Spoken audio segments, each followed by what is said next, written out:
आप 1,20,000 के प्रॉफिट को मैंने फॉर द मॉर्निंग प्रॉफिट को 5 लाख रुपए तक कैसे होल्ड किया, that was the main part. इनको पार करना मार्केट के लिए बहुत टफ होगा क्योंकि मार्केट बहुत दिन से फंसी हुई थी। अगर गलती से मार्केट बड़ा गैप अप खुल गया, बड़ा गैप अप का मतलब ये है कि अगर मार्केट इस जगह से 400 पॉइंट का गैप अप खुल गया तो ये सब कुछ इनवैलिड हो जाएगा।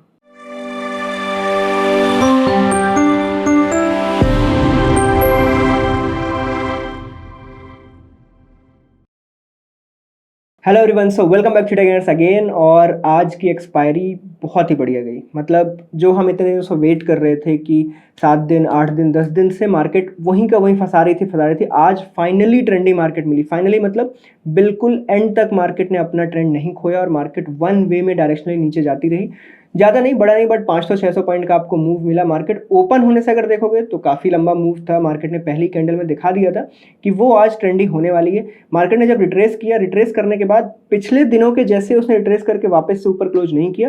रिट्रेस करके उसने वापस से एक अच्छा आपको अपॉर्चुनिटी दिया एंटर करने का। ठीक है, मैं भी एक्चुअली मेरे पास एक पुट था जो मैं बाई करके गया था, जिसको मैं होल्ड करके गया था, क्योंकि आपने देखा होगा मैं एक्सपायरीज पे मोस्टली ऑप्शन बाइंग करता हूँ मोस्ट ऑफ द टाइम। ठीक है, जो मंथ एंड का एक्सपायरी होता है उसमें तो करता ही करता हूँ, बट मिड में अगर मुझे कम प्राइसिंग में कुछ मिल गया तो मैं उसमें भी ऑप्शन बाइंग करता हूँ। अभी हम इस वीडियो में प्योरली लाइव ऑप्शन बाइंग देखने वाले हैं, जिसमें हमने ऑलमोस्ट 1.5 लाख का ऑलमोस्ट हमने 5 लाख के आसपास की बुकिंग की है। मैं आपको अमाउंट वगैरह भी दिखाऊंगा कि हमने कितना यूज किया और कितना किया और क्या एंट्री प्राइसिंग था और क्या कैसे एग्जिट प्राइसिंग था। सब कुछ आपको अभी यहाँ पे लाइव में सीखने को मिलेगा, तो वीडियो को लास्ट तक देखना। क्या है ना, मेन होल्डिंग पावर पे डिपेंड करता है कि what is the holding power of an option buyer, कितनी देर तक होल्ड करता है और क्या ट्रेंड पे होल्ड करता है। ठीक है, तो ऑप्शन बाइंग का अगर आप देखोगे तो मैं मेनली एक्सपायरी पे चीज देता हूँ आपको कि एक्सपायरी के दिन मैं आपको ये लाइव में दिखा सकूँ, जिसको आपको ट्रस्ट बिल्ड हो कि हाँ ये चीज भी चल सकती है। ठीक है, I am an option seller. तो ऑप्शन सेलर क्या करता है, वो बाकी दिनों बहुत अच्छा कमाता है, बट अगर विक्स लो चल रही हो तो हम ये चीजें भी ट्राई कर लेते हैं। तो मैं कोई टैग नहीं लेना चाहता कि मैं सिर्फ इसी से पैसे कमाता हूँ, पर हम ऑप्शन बाइंग कहाँ करनी चाहिए उस चीज़ का चूज करना बहुत बड़ा एक टास्क होता है कि आप समझ पाओ कि कहाँ पे करनी है कहाँ पे नहीं करनी है। क्योंकि अगर आप इन दिनों में करते जो नॉर्मल डेज चल रहे हैं, मंडे ट्यूसडे वेडनेसडे, तो इनमें आप फंसोगे और आप ऑप्शन बाइंग में पैसा खो सकते हो। तो एक्सपायरी डे एक ऐसा टाइम होता है जहाँ पे आप कम प्राइसिंग में अपना एक रिस्क क्लोज करके या चूज करके उसको आगे लेके जा सकते हो। ठीक है, तो it depends on your view also कि आप क्या व्यू लेके चल रहे हो। आप देख रहे हो कि मैं 4 दिन से सेम व्यू पे बात कर रहा हूँ कि मैं नीचे की तरफ अच्छी ट्रेड लूंगा, नीचे की तरफ अच्छी ट्रेड लूंगा, क्योंकि मार्केट वहाँ पे बेस बना रही है, बार बार बेस बना रही है बार बार। ठीक है, तो चलो अभी हम देखते हैं। ये देखो, मैंने 2 दिन पहले ही एक डाला था कि ब्रेकआउट कब आएगा। This was a frustration video, जहाँ पे मैं फ्रस्ट्रेट हो चुका था कि यार बहुत टाइम हो गया, अब तो आना ही चाहिए, आना ही चाहिए। कल का हमारा एक्सपायरी डे स्ट्रेटजी का वीडियो था, उसमें भी मैंने यही डिस्कस किया था कि कल एक्सपायरी पे हो सकता है कि हमें एक अच्छा ट्रेंड मिले और एक अच्छा ट्रेड देखने को मिले। ठीक है, टेलीग्राम पे आप देखोगे, अगर आप नए हो टेलीग्राम पे ज्वाइन नहीं हो तो आपने मतलब बहुत कुछ मिस कर दिया है। आप टेलीग्राम को ज्वाइन करो, वहाँ पे इंट्राडे से रिलेटेड आपको सब कुछ देखने को मिलेगा। मैंने मॉर्निंग में आपको बोला कि जो कल का वीडियो है उसको देखा करो। देखो मेरा कहना, मैं इसलिए डालता हूँ हमेशा कि आपने अगर कल मिस कर दिया तो आज आप मार्केट ओपन होने के पहले देख लो, जिससे आप राइट टू राइट अभी देखा है तो अभी यूज कर पाओ। मार्केट का व्यू मेरा मॉर्निंग से ही बेरिश टू साइडवेज था। ठीक है, बट जब मार्केट धीरे धीरे नीचे जाने लगी तो मैं आपको बोलता रहा कि 44,000 और उसके ऊपर के तो सारे जीरो हैं। जब मैंने ये बोला तब 44,000 ऑलमोस्ट 60 रुपीज़ का चल रहा था, तो 60 रुपये कहीं बुरे नहीं है एक्सपायरी के दिन। उसके बाद ट्रेंडिंग मार्केट आ गई थी। देन मैंने आपको एक ऑप्शन दिया कि आप नेक्स्ट वीक के ऑप्शन बेच सकते हो इफ़ यू आर लेट। मतलब अब 12 बज गए और आपके पास अच्छा प्रीमियम नहीं बचा है, 20-22 रुपये 25 रुपये बचे हैं, तो मैं इतना सॉलिड था अपने व्यू के साथ कि मैंने आपको बोला कि you can sell next week option if needed, if आपके पास प्रीमियम नहीं है। ठीक है, तो आप नेक्स्ट वीक का बेचो। नेक्स्ट वीक में अगर आप 40,000 या उसके ऊपर का बेचते तो आपको 200 रुपये का प्रीमियम मिल रहा था, जो कि अभी 110-100 रुपये दे के गया ऑलमोस्ट। तो 150 रुपये कहीं बुरे नहीं है। एक्सपायरी डे के दिन आपको अच्छा प्रीमियम मिल गया है और आप अच्छे पैसे कमा चुके हो। मतलब मैंने ऑप्शन बाइंग की थी, मेरा मतलब जो प्रॉफिट था 1.2 के आसपास रन कर रहा था 12 बजे के आसपास। 12 बजे से मैंने आज इसलिए ये सब कुछ स्टार्ट किया क्योंकि मैं थोड़ा सा बाहर गया था मॉर्निंग के टाइम पे, बट मेरे पास एक पोजीशन थी जिसको मैंने आज लास्ट तक रखा और मैं देखा मैंने कि क्या चल रहा है क्या नहीं चल रहा, तो मैंने एक अच्छा प्रॉफिट बुक किया उसमें। वो लाइव अकाउंट है जो मैं आपको दिखाने के लिए यूज़ करता हूँ, just for the showcasing of live trading की कैसे क्या चल रहा है, तो वो उसमें किया है मैंने फिर आपको 12:30 पे बता दें कि सेल ऑन राइज मार्केट, अगर जरा सा भी राइज हो तो आपको सेल कर देनी, सिंपल। तो यहाँ पे सारी चीज़ें देखो, 43,500 पे जब मार्केट आया तब मैंने बोल दिया था कि अब मैं यहाँ से मार्केट में फ्यू डेज के लिए बेरिश हूँ, maybe for next week और उसके भी नेक्स्ट वीक 15 दिन के लिए मैं बेरिश हो जाऊँ यहाँ से, तो मैं हो सकता है कि मुझे अच्छा ऑप्शन मिला तो मैं इन द मनी का ऑप्शन बेच करके होल्ड करके चला जाऊँ। बट मैं आज इसलिए मैंने बुक कर लिया, लगभग 4.6 लाख का प्रॉफिट था on an like margin of 1.5 जो मैंने ऑप्शन बाइंग की थी, तो 4.6 वॉज वेरी गुड इनफ कि मैं वहाँ पे एग्जिट कर जाऊँ।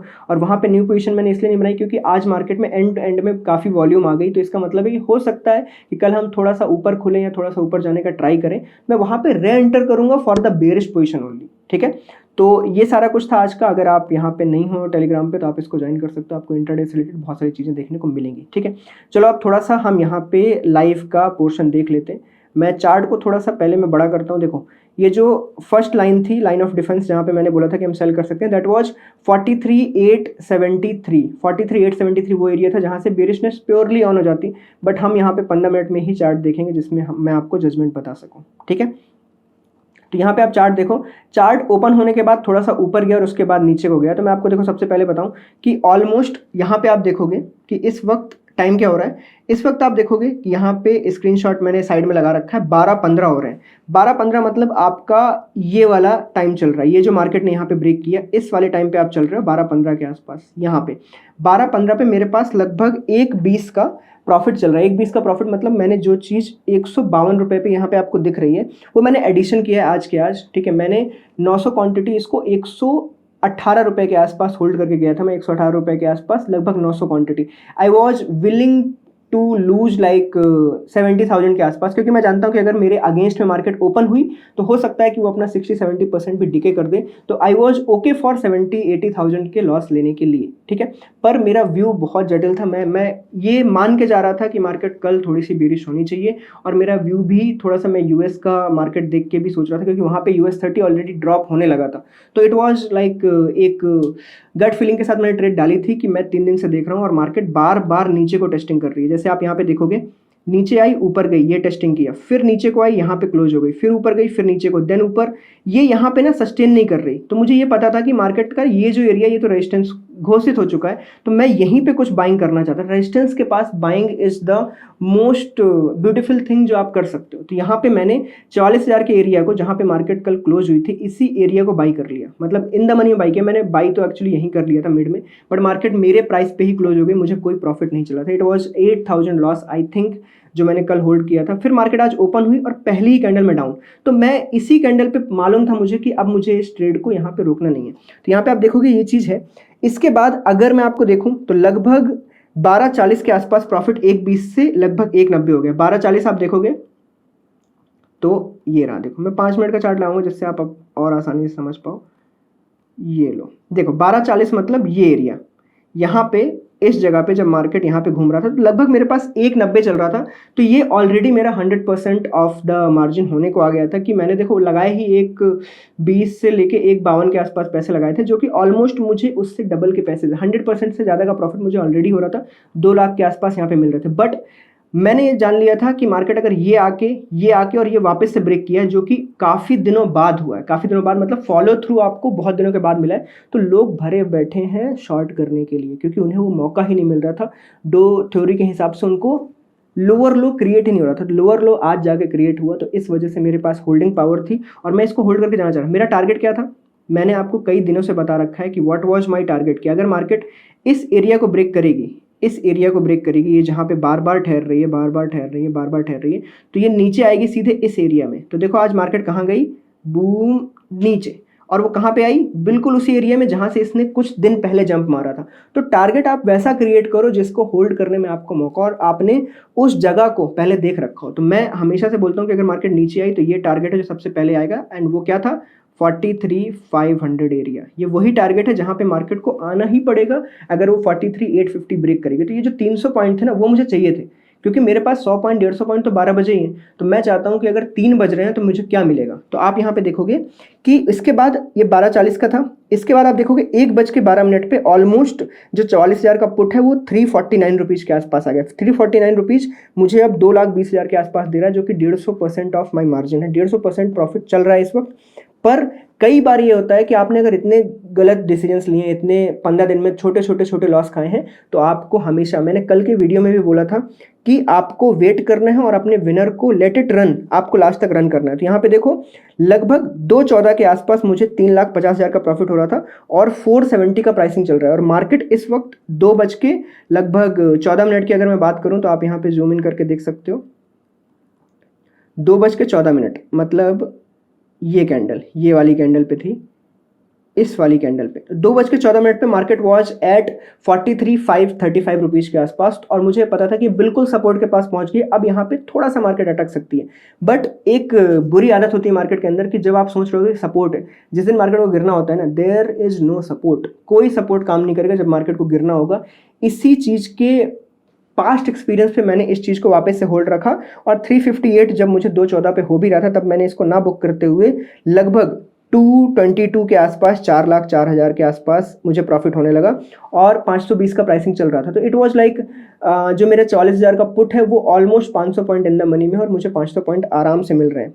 अब आप लास्ट में देखोगे 2:42 पे बिल्कुल 3 बजने वाले हैं। अब क्या था कि मुझे ये चीज़ पता है कि मार्केट अगर यहाँ पे रुक रहा है ना तो ये मुझे फंसा रहा है, तो मैंने इसीलिए लगभग 2:42 के आसपास, ये यहाँ पे देखोगे आप 570 रुपीज़ के आसपास मैंने पहले 900 क्वांटिटी बुक करी, उसके बाद मैंने ये 200 क्वांटिटी भी बुक कर ली और ओवरऑल 579 की प्राइसिंग पे, ओवरऑल 579 या सॉरी 569 की प्राइसिंग पे मैंने पूरा का पूरा अपना बुक कर लिया। यहाँ पे आप देख सकते हो दैट इज 4.6 लाख और 569 की प्राइसिंग थी जो कि मैंने 151 रुपीज़ पे बाई किया था। अब यहाँ पे आप देखोगे कि इस जगह पे मैंने आपको दिखाता हूँ कि एंट्री कहाँ पे हुई, ये रही देखो एंट्री में आप देखोगे ये बाइंग प्राइस है, बाई प्राइस है 152 रुपीज़, 1100 पॉइंट का 1,60,000 रुपये लगे हैं टोटल और सेल्फ क्वांटिटी है सेम 569 रुपीज़ पे 6.26 लाख रुपीज़ लगे हैं। आप यहाँ पे देखोगे 900 क्वांटिटी कैरी फॉरवर्ड थी, जो टोटल आज का बुक प्रॉफिट है 4.6 लाख है। कल का थोड़ा सा लॉस चल रहा था 9-10 हज़ार का, वो चीज़ यहाँ पे आपको देखने को मिलेगी। तो ये मैंने ओवरऑल आपको एक्सप्लेन कर दिया कैसे क्या हुआ और मैंने ये चीज़ पूरी बुक कर ली है, यहाँ पे और कुछ भी बाकी नहीं है। तो that was like fully explained video कि आप 1,20,000 के प्रॉफिट को मैंने फॉर द मॉर्निंग प्रॉफिट को 5 लाख रुपए तक कैसे होल्ड किया, that was the main part. ठीक है, तो ये ऑप्शन बाइंग का पार्ट मैंने आपको निपटा दिया। अगर मैं ऑप्शन सेलिंग की बात करूं तो जो लोग मेरे साथ ट्रेड करते हैं, मैंने उनको 44,000 सेल करवाया था, दैट वाज लगभग 45 से 50 रुपीज़ के आसपास चल रहा था, जो कि जीरो हो गया, that is like not at all a problem. पर यहाँ पे जब मैंने आपको टेलीग्राम पे बोला कि you can sell the next week option also, मैंने यहाँ पे इस चीज़ को दूसरे अकाउंट में लगभग 198 के आसपास 40,000 को बेचा था और वो बहुत अच्छा परफॉर्म किया, उसने 110 या 112 के आसपास मुझे क्लोजिंग दी है और बहुत अच्छा प्रॉफिट था उसमें। एंड में देखो ऐसे जो मार्केट होते हैं तो 3 बजे के आसपास वो मार्केट थम जाता है, तो इसीलिए मैंने 2:44 लगभग 2:34 के आसपास बुक कर लिया इसी वजह से। ठीक है, अब चलो थोड़ा सा ना एनालिसिस पे आ जाते हैं। ये तो हो गया शोकेसिंग कि क्या हुआ, अब देखते हैं कि क्या हो सकता है। सबसे पहले मैं आपको वीकली ऑप्शंस ओपन करके देता हूँ, वीकली ऑप्शंस नहीं sorry weekly chart. Weekly chart आप देखोगे बैंक निफ्टी का, बैंक निफ्टी ने वीकली चार्ट में ना जो फंसा के रखा था वो आज उसने क्लियर कर दिया। मैं ये चार्ट अब डिलीट कर रहा हूँ, इसलिए डिलीट कर रहा हूँ क्योंकि यहाँ पे आप देखोगे कि ये जो वीकली कैंडल थी दोनों 1 और 2, इसका ब्रेकआउट आज फाइनली हो चुका है और कल की क्लोजिंग, जो फ्राइडे की क्लोजिंग होगी वो हमें बता देगी क्या होने वाला है। अब देखो थर्सडे तक तो यहाँ पे हम आ गए हैं, अगर कल की क्लोजिंग भी यहाँ पे हो गई तो इस वीक की कैंडल आपको बहुत अच्छा दर्शा रही है, क्या, बेरिशनेस। और ये बेरिशनेस आपको कुछ ब्रेकआउट एरियाज तक ले जा सकती है जो कि 42,200 300 भी कोई बहुत दूर की बात नहीं होगी। मतलब आज हमने जो ये 500-600 पॉइंट का फासला तय किया है, अभी 1000 पॉइंट और बाकी है। तो अगर आप मेरी माने तो वीकली तौर पे I am bearish till market is not going up above this candle. तो अब मैं यहाँ पे रेजिस्टेंस लगा रहा हूँ, ये रहा, दिस इज माई रेजिस्टेंस। जब तक ये क्रॉस नहीं होगा I am not at all bullish, ये चीज़ याद रखना। 44,200 मेरे लिए एक बुलिश एरिया है, मैं उसके पहले बुलिश नहीं हो सकता, उसके पहले मैं सेल ऑन राइज हूँ या फिर बेरिश हूँ। जब भी मुझे 15 मिनट में कोई भी चार्ट दिखेगा बेरिश में सेल मारूंगा। वन डे की कैंडल देखोगे आप, वन डे की कैंडल में सिंपली मार्केट जहाँ से फंस रही थी इतने दिनों से, उसने उस जगह को ब्रेक कर दिया है और ये रहा वो लो। ठीक है, और नीचे का एरिया अभी मैं 15 मिनट में लगा दूंगा। बट ये देखो ये डेली बेसिस पे रेजिस्टेंस है। तो देखो अगर मैं आपको अच्छे से समझाना चाहूँ तो this is R2 and this is R1, simple, ये दोनों रेजिस्टेंस है, ये दोनों एरिया रेजिस्टेंस है। इसका मतलब इनको पार करना मार्केट के लिए बहुत टफ होगा क्योंकि मार्केट बहुत दिन से फंसी हुई थी। आज जाके उसने एक अच्छा व्यू दिया है या अच्छा टारगेट दिया है आपको। ठीक है, ओके, अब मैं थोड़ा सा नीचे जाता हूँ 15 मिनट के चार्ट में। अब आपको यहाँ पे थोड़ी अच्छी चीज़ें फील होंगी। ये देखो मार्केट अब ना पुराना अपना एरिया जो रेजिस्टेंस था उसको क्रिएट कराई है। ये अब नीचे मार्केट बिल्कुल सपोर्ट पे खड़ी हुई है, ये रहा सपोर्ट, ठीक है। तो अब मैं बोलूँ तो ये रहा सपोर्ट, ये रहा R1, ये रहा R2, ठीक है। साफ साफ दिख रहा है कि ऊपर से प्रेशर ज़्यादा है, नीचे प्रेशर कम है। तो अब आपको ये रखना है कि मैं यहाँ पे जो जो लेवल्स बोलूँगा दैट इज़ द लेवल जो मैं फॉलो करने वाला हूँ। तो ये देखो मैंने जूम इन किया, 15 मिनट में जूम इन करके मैं आपको बता रहा हूँ जहाँ पे मार्केट फंस के वापस से गिरा है that is the resistance part. तो अगर आप देख सको ध्यान से तो देखो ये वो एरिया है जहाँ पे मार्केट फंसा था फॉर लाइक 15 मिनट की 6 घंटे मतलब 90 मिनट, लगभग 1.5 घंटे मार्केट यहाँ पे फंसा हुआ था। तो ये वो एरिया कहलाएगा जहाँ पे मार्केट का रेजिस्टेंस आएगा, जो कि रहा ये एरिया, ठीक है। तो ये अब मैं बताता हूँ आपको what is the flat opening. मेरे लिए अब जो फ्लैट ओपनिंग होगी ना, जो फंसाने वाला मार्केट होगा, वो ये एरिया है। अगर market in between this open होगी, इन बिटवीन दिस मतलब 43,700 एंड 43,400, ये जो एरिया है मार्केट अगर इन 300 पॉइंट के बीच में ओपन होती है तो समझना है फंसने वाला एरिया है, आपको यहाँ पे ट्रेड नहीं करनी है। अगर मार्केट यहाँ फ्लैट खुलता है और ऊपर को जाता है तो बिल्कुल ट्रेड कैंसिल, बिल्कुल कुछ मत करना। बट मार्केट अगर फ्लैट खुलता है और फिर से इसको ब्रेक करता है तो that will be a follow through market, और मार्केट इसको और नीचे ले जाएगी। और इसको तो फॉलो करते हुए चले जाना है आपको अपने ट्रेल करते हुए स्टॉप्स जाने हैं और नीचे फॉलो करते चले जाना, कोई दिक्कत नहीं। तो फ्लैट खुल के ऊपर जाना इज नो ट्रेड, फ्लैट खुल के नीचे आना इज अ ट्रेड, ठीक है। ओके, हम इसको अच्छे से फॉलो थ्रू ट्रेड करेंगे। मैं आपको अभी स्ट्राइक से बता दूंगा क्या टारगेट जा सकता है, ठीक है। 42,500 मेरा टारगेट है, जो कि मैं इन द मनी में कॉल बेच सकता हूँ, जिसमें मुझे बहुत अच्छा प्रॉफिट मिलने के चांसेस हैं, जो कि मैं उसको लेके ही जा रहा हूँ, उसमें कोई दिक्कत नहीं है, ठीक है। अब यहाँ पे अब और आके आपको मैं बताऊं कि अगर गलती से मार्केट बड़ा गैप अप खुल गया, बड़ा गैप अप का मतलब ये है कि अगर मार्केट इस जगह से 400 पॉइंट का गैप अप खुल गया तो ये सब कुछ इनवैलिड हो जाएगा। आज जो इंट्राडे में बुक किया वो अपना, बाकी सब सपना रह जाएगा। अगर ये 400 पॉइंट ऊपर खुल गई तो मार्केट में अगर 400 पॉइंट ऊपर खुली तो ये फिर सीधे ऊपर जाने लगे और फिर से हमें बुलिश एरियाज को सर्च करना पड़ेगा, ठीक है। बट ये एक बहुत वॉलेटाइल एरिया है, ये बहुत ही तकलीफ पैदा करेगा आपके लिए। तो आप मनाओ कि मार्केट फ्लैट खुले और नीचे की तरफ जाए, फॉलो थ्रू होगा तभी आपको अच्छा प्रॉफिट होगा, ठीक है। ये हो गई फ्लैट की बात। अगर गैप अप खुला तो बुलिश, गैप डाउन खुला तो क्या करना है, बहुत ही इंटरेस्टिंग क्वेश्चन है। गैप डाउन अगर मार्केट खुला ना, गैप डाउन का मेरा मीनिंग है कि अगर मार्केट यहाँ पे खुला छोटा मोटा गैप डाउन तो प्राइस एक्शन में आपको सेल ही मिलेगा, अच्छा कोई दिक्कत नहीं, या तो 12 बजे के बाद फिर से सेल मिल जाएगा। बट अगर मार्केट बड़ा गैप डाउन खुला मतलब कि लगभग सोच लो 43,000 के नीचे ओपन हो गया, अगर 43,000 के नीचे ओपन हो गया तो फिर मार्केट को ना यहाँ पे सपोर्ट एरियाज मिल जाएंगे कई सारे, और वो आपको स्पाइक क्रिएट करके क्या पता ऊपर की तरफ को क्लोज कर दे। तो अगर बड़ा गैप डाउन खुला तो अगर आपके पास ट्रेड ऑलरेडी है शॉर्ट की तो उसको बुक कर लो and wait for the follow through. अगर आपके पास ट्रेड नहीं है तो wait for the trade, clear. बड़े गैप डाउन पे आपको वेट करना है, बड़े गैप अप पे आप बुलिश हो, फ्लैट खुल के नीचे जाने पे आपके पास ट्रेड है, फ्लैट खुल के ऊपर जाने के पास आपके पास कुछ भी नहीं है। अगर आपको लगता है कि मैं ये फास्ट बोल रहा हूँ तो वीडियो को स्लो करके कम स्पीड में देख लो, वरना दोबारा देख लो, क्लियर है। मैं थोड़ा सा ट्राई करता हूँ कि चीज़ों को बहुत आसान भाषा में समझाऊँ जिससे आपको समझ में आए। वीडियो अगर अच्छा लग रहा हो तो वीडियो को अभी लाइक कर दो। देखो लाइक करने का ये रहता है कि लाइक करने से वीडियो और एक्सपोज होता है और वीडियो फैलता है, ठीक है। तो ये दैट्स नॉट द इशू। अब इसके बाद क्या है कि अगर हम इस चीज़ को निफ्टी में देखें, अगर आपको कल का वीडियो याद है अच्छे से, मैं आपको बताता हूँ। मैंने कल आपको बोला था कि या तो निफ्टी बैंक निफ्टी को फॉलो करेगा या तो बैंक निफ्टी निफ्टी को फॉलो करेगा। दोनों अभी अलग अलग चल रहे हैं, इन दोनों को सिंक में आना पड़ता है। जब भी ये दोनों अलग अलग चलते हैं ना, समझ लेना आपकी ट्रेडिंग बेकार ही होने वाली है। तो अब ये दोनों फिर से सिंक में आने वाले हैं, और ये नीचे को आया, आज निफ्टी भी नीचे को गिरा है, तो दोनों अब सिंक में आ चुके हैं। अब अगर इन दोनों ने एक दूसरे का फॉलो थ्रू किया ना तो ये मार्केट को 1000, 1500, 2000 पॉइंट नीचे ले जाएंगे और आपको एक अच्छी ट्रेड देखने को मिलेगी। तो वेट करो कल मार्केट कहाँ ओपन होती है। जो लोग टेलीग्राम पे नहीं है, थीटा गेनर्स को टेलीग्राम पे फॉलो करो। लगभग 1,19,000 लोग हैं यहाँ पे। आपको कल फिर से एक लाइव ट्रेडिंग का वीडियो देखने को मिलेगा। आज भी मैंने जैसे किया आपको कल भी ऐसे ही दिखाऊंगा और आपको ये चीज़ें अच्छे से समझ में आ जाएंगी, ठीक है। मेरा सिर्फ इतना ही मीनिंग है कि अगर मैं आपको कोई चीज़ समझा रहा हूँ तो आपके दिमाग में वो चीज़ घुसनी चाहिए, और आपको वो चीज़ डेली बेसिस पे जब आप यूज़ करना स्टार्ट कर दोगे ना तो आपको ना मेरी नीड पड़ेगी ना किसी की नीड पड़ेगी, आप खुद ब खुद सारी चीज़ें कर सकते हो, ठीक है। ओके, चलो तो अभी के लिए टाटा, bye bye and thank you.